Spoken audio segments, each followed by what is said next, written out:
नमस्कार मित्रांनो, काल तुम्ही भाऊचा धक्का पाहिलाच असेल. म्हणजे भाऊच्या धक्क्यावर गेले 2 आठवडे भाऊच नाहीये. बहुतेक भाऊनी ही होस्टिंग सोडलेली असावी, बिग बॉस सोडलेला असावा असं आम्हाला वाटतंय. कारण की जे आर्याचं प्रकरण झालं आणि आर्याच्या प्रकरणानंतर जे रितेश साहेबांवर जो धुमाकूळ घातला, त्यांच्या पर्सनल अकाउंटला जाऊन लोकांनी बऱ्याच शिव्यागाळी केलेली आहे. कमेंट बॉक्समध्ये खूप घाण शब्दात त्यांना बोलले गेलेले आहे. त्यानंतर त्यांनी काही कमेंट बॉक्स लॉक केले आहेत मित्रांनो. त्यामुळे हे कुठंतरी रितेश साहेबांना असं वाटायला लागलं आपली डिग्निटी काय कमी व्हायला लागली काय. त्याच्यामुळे त्यांनी जे शूटिंग वगैरे करायचं नाटक केलंय का खरंच शूट चालू आहे माहित नाही. पण मित्रांनो, कदाचित बिग बॉस हा शेवटचा बिग बॉस असू शकतो. आणि इथून पुढे अगर बिग बॉस शेवटचा नसला आणि बिग बॉस पुढे चालू राहिला, म्हणजे भविष्याचं सांगतो सीझन 6वा 7वा असं, त्यावेळेस रितेश साहेब मी सांगतो मित्रांनो 100% नसणार आहे. कारण की ते होस्टिंग त्यांनी बऱ्यापैकी सोडलेलं आहे. कदाचित ग्रँड फायनलला येऊ शकतात, तेवढा एक एपिसोड करून ते बाय बाय करून टाटा करून जाऊ शकतात मित्रांनो. आणि मित्रांनो, बोलायचा मुद्दा आजचा हाच. कालचा तो जर तुम्ही एपिसोड पाहिला असेल मित्रांनो, कालच्या एपिसोडमध्ये बऱ्याच गोष्टी आपल्याला पाहायला मिळाल्या. आणि त्यातली महत्वाच्या गोष्टी मी तुम्हाला सांगतो. काल 3 महारथी या बिग बॉसच्या घरात आलते. सगळ्यात पहिला महारथी म्हणून मी त्याला अभिजित बिचुकले, अनिल थत्ते आले होते आणि त्यानंतर राखी सावंत आले होते. त्या तिघांबद्दल थोडक्यात बोलूया मित्रांनो. आणि त्याच्या आधी घराची गोष्ट झाली होती मित्रांनो, ही चर्चा चालू होती, फालतू काही चर्चा चालू होत्या. त्यातला मित्रांनो मुद्दा एकच सांगतो की मी आपला सूरज आणि निक्कीचा. सूरज आणि निक्की बसलेले आहेत. निक्की आणि सूरजचं जरा बोलणं चाललं आहे. निक्की मध्ये हा अरबाज नाही बघ साखरपुडा केला वगैरे वगैरे चाललंय. त्यानंतर सूरज तिला समजवतोय तू पण तिच्यावर प्रेम करत होती, त्याच्याकडनं दिसतं नाही पण तुझ्याकडनं दिसतं, तू त्याच्यात अडकली होती. त्या जाताने तू रडली पण तो रडला नाही, त्या डोळ्यात पाणी सुद्धा नव्हतं, तो तुला तेरे नाम बनून गेला, तू अशी एड्यागत करायला लागली. त्याला एवढा मुद्दा झाला मित्रांनो. जी लोक सूरजला नावं ठेवतात ना, ह्याला कळत नाही, काही कळत नाही, बोलता येत नाही, असं बोलणाऱ्या लोकांच्या चक्क त्यांनी शेण घातलेलं आहे मित्रांनो, असं आम्हाला वाटतं. त्यानंतर मित्रांनो बिग बॉसचा त्या दिवसात दिवस संपतो आणि सेकंड डे येतो. सेकंड डे मध्ये डान्स गाणी चालू असतात, सगळे तयारी आवरून बिवरून बसलेल्या असतात. कारण त्यांना असं वाटतं की आज भाऊचा धक्का होईल. पण भाऊच्या धक्क्याने भाऊनी ह्यांना बिग बॉसला चक्क लाद घातलेली आहे त्यांच्या नितंबावर असं मला वाटते. कारण भाऊ येणार नाहीयेत असं मित्रांनो. पण भाऊचा धक्का रितेश साहेब नसले तरी भाऊचा धक्का चालणारच आहे. त्यासाठी घरात येणार आहेत पाहुण्यांची नावं मी तुम्हाला सांगितलेलं आहे. सगळ्यात पहिला घरात पाहुणा येतो मित्रांनो, सातारी पुत्र म्हणेन मी त्यांना. खूप सातारचा येतो मित्रांनो. असं बिग बॉस अनाउन्समेंट करतात. तो डॉक्टर आहे, राजकारणी आहे, तो या बिग बॉसच्या घरातला सदस्य होता आधीच्या पर्वात.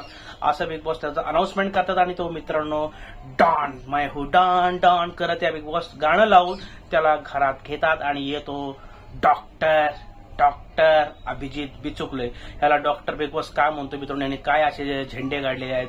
त्यानंतर मित्रांनो घरात आल्यानंतर सगळ्यांची चौकशी करतो. सगळे सदस्य फ्रीज झालेले आहेत. प्रत्येकांना तो बोलतो असं तसं तसं. सावट माणूस आहे हा मित्र, चाटाळ माणूस आहे, लोचट मजनू आहे ह्यो. तो निक्कीला म्हणतो तू हिरोईन मटेरियल आहे, तो असं तसं. त्यानंतर मित्रांनो सगळ्यांना हुंकतो. तो डीपी अंकिता आणि ह्यांना कुचके बोलतो. त्यानंतर मित्रांनो सगळ्यांच्यात बाचाबाची होती. आणि त्यानंतर मित्र पॅडी तसा घ्यायला लागतो. तो सांगतो की मी डॉक्टरेट पदवी केली वगैरे. त्याचं झालं तो हा विचारतो की तुम्ही डॉक्टरेट कुठने केली. मी सांगतो दिल्ली बोर्डातून केली. दिल्ली बोर्डात कुठं. त्यानंतर तो अरे माझे काय प्रश्न वगैरे घेता का तुम्ही, नालायक लोक आहेत. आणि ज्या प्रकारे फॅडीने त्याला हँडल केले ना, आम्ही लायक लोक आहेत वगैरे वगैरे असं तो बोलतो. त्यानंतर त्यांच्या चर्चा होते की मी नगरसेवक, बॅडी नंतर बोलतो तुम्ही नगरसेवक, त्यानंतर नगरसेवक नाही. एवढा घाण ऍटिट्यूड येतो. तो सांगतो मी सगळ्या मुलींना माता भगिनी मानतो. मित्रांनो मी याबद्दल एकच सांगाल, हा सगळ्यांना जर माता भगिनी मानत असेल, बिग बॉस सीझन 2 च्या पर्वात रुपाली भोसले होती मित्रांनो. तो एक एपिसोड जर तुम्ही पाहिला असेल, ज्या प्रकारे त्यांनी एवढ्या आया बहिणीवर तिला एवढ्या घाण भाषेत शिव्या दिल्या असतील.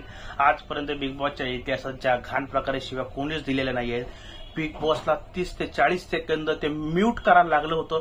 तो एवढा मोठी लांबी आणि एवढी मोठी टाइम ड्युरेशनचं त्यांनी शिव्या दिल्या होत्या. आणि हा सांगतो की मी आया बहिणीची रिस्पेक्ट करतो.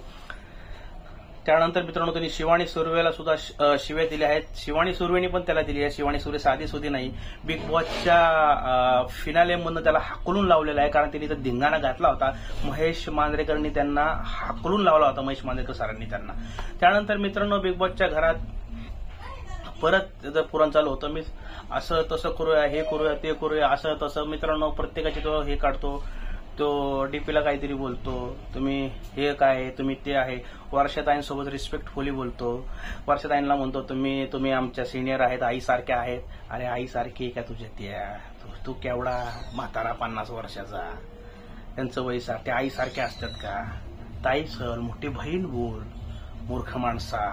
त्यानंतर त्यांच्यावर काहीतरी गाणं, आखो मे आखो, असं काहीतरी गाणं होतं. आई गेली, मग आईचा पत्ता कट केला का तिथं तू गाढवा.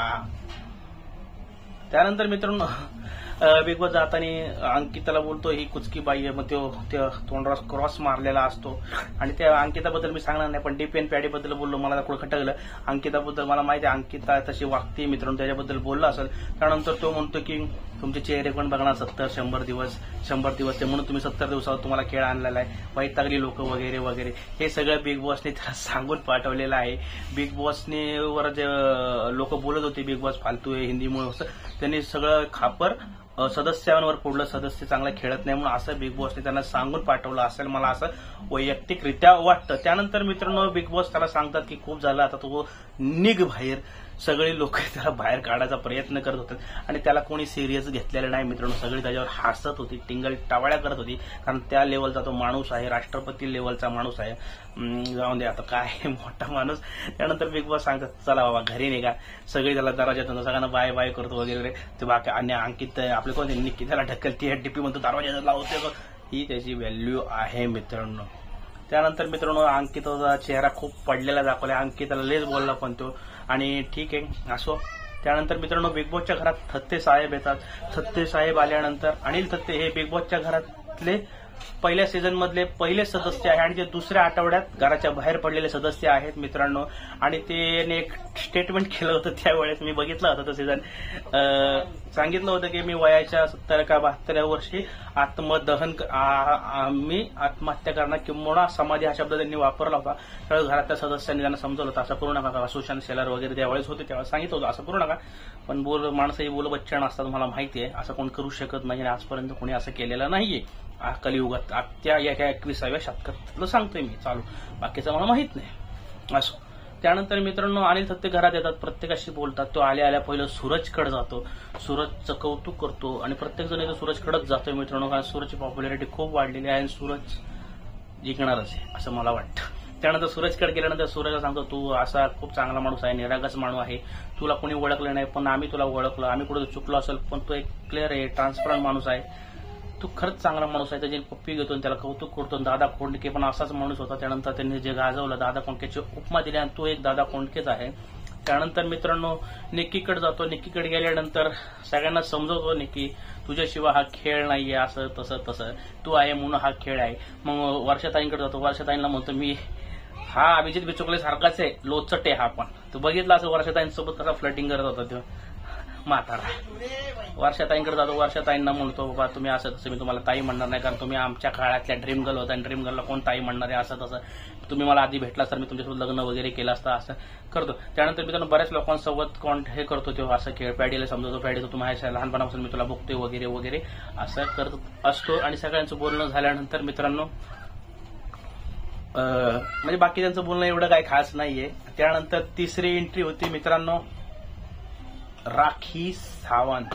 राखी सावंत आल्यानंतर धिंगाणा चालू होतो. राखी सावंत धिंगाणा पाहून भले भले घाबरतात आणि सगळ्यात जास्त घाबरली जाते ती निक्की तंबोळीकर.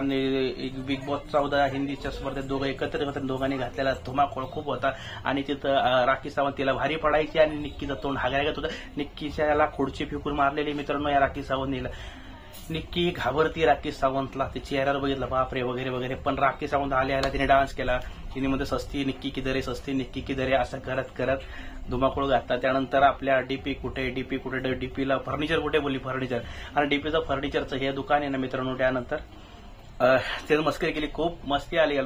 अभिजित सावंतच्या कमरेवर जाऊन ती म्हणजे आगावर जाऊन पडली डायरेक्ट. मित्रांनो अभिजित सावंत ते एकाच बिल्डिंगमध्ये राहतात, म्हणजे शेजारी राहतात, त्यामुळे त्यांचं बोलणं चालणं रोज भेटीगाठी होत असाव्यात असं मला वाटतं, कारण त्यांचं बॉन्डिंग बऱ्यापैकी चांगलं दिसलं. त्यानंतर मित्रांनो हा आपल्या सूरजकडे जाते. सूरजकडे गेल्यानंतर सूरजचं कौतुक करते, असं तसं. मग बिग बॉस वरनं का जातात, सूरज कशी वाटली मैत्री, सूरजचं वगैरे त्यांनी केलं, मध्ये दोघांनी सेम घातले, असं तसं धुमाकूळ घातल्यानंतर नंतर सगळ्यांसोबत भेटते, वर्षातांच्या पाया वगैरे पडत येते. आणि मित्रांनो त्यानंतर क्लोज होतो तो झाल्यानंतर सगळ्यांच्या गाठी भेटी झाल्यानंतर आपल्या हिला कोणाला निक्कीसोबत नंतर डान्स करतात स्टेजवर जाऊन सगळे एकत्र, आता झापक व सूरज सोबत डान्स करते, असं तसं असं होतं. आणि मित्रांनो त्यानंतर बिग बॉस अनाउन्समेंट करतात, राकेश सावंत आपल्याला घराच्या बाहेर जावं लागेल आणि त्या सुद्धा घराच्या बाहेर जातात. प्रत्येकाला वाटलं होतं की मित्रांनो राकेश सावंत ही घरात येईल आणि निक्कीसोबत काहीतरी जबरदस्त त्यांचा वादविवाद होईल, पण नाही मित्रांनो, प्रत्येक जण घरात आला आणि निक्कीला तो चांगलाच बोललेला आहे. मित्रांनो निक्कीची आतापर्यंत निक्कीने त्याला क्लिअर करण्याचा प्रयत्न या 3 सदस्यांनी केलाय. थत्ते आला, थत्ते चांगला बोलला, बिचुकल्याला चांगला बोलला, राखी आली, राखी सुद्धा तिच्यासोबत प्रेमात बोलली. त्या दोघींनी किती राडा घातलेला आपल्याला माहिती आहे, पण प्रत्येक जण तिच्यासोबतच बोलली. राखी तर ती म्हणली तू हॉट आहेस, मराठी मुलगी हॉट आहेस, इथं आल्यानंतर लोक तुझ्या बाहेर जातील, तुझ्या पोटावर हांडा टाकून त्याच्यात पोळी शेकतील वगैरे वगैरे.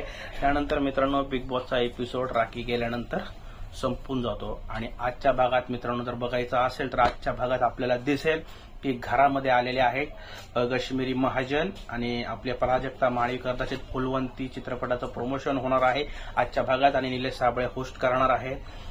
मला वाटतं ग्रँड फिनाले सुद्धा निलेश साबळेच होस्ट करणार आहेत की काय, असा संशय यायला लागलेला आहे. कारण बघितलं तर रितेश भाऊ काहीच पोस्ट वगैरे टाकत नाही, तर पहिले सारखे पोस्ट वगैरे दिसायचे त्यांच्या अकाउंटवर, आता कमी झालेले आहेत, 1-2 पोस्ट दिसतात फक्त त्यांच्या अकाउंटवर. मित्रांनो हे सुद्धा ते अग्रीमेंटल आहेत म्हणून कदाचित ठेवल्या असाव्यात. निलेश करवर किंवा शूटिंगच्या दरम्यान तर ठरलं, कारण की मित्रांनो एखादा होस्ट बाहेर जातो तर दुसरा होस्ट येतो, अचानक झालेली गडबड असते. रितेश साहेबांचं जर शूट्स असूच शकतं, ज्याने अगोदर रितेश साहेबांनी सांगितलेलं असतं, यांचं 3-4-6 महिन्या अगोदर शूटिंगचे डेट्स ठरलेले असतात मित्रांनो, वर्षभर आधीच, बाबा या महिन्यात आपल्याला हे करायचं आहे. असं मित्रांनो हा त्यांचा प्रश्न आहे.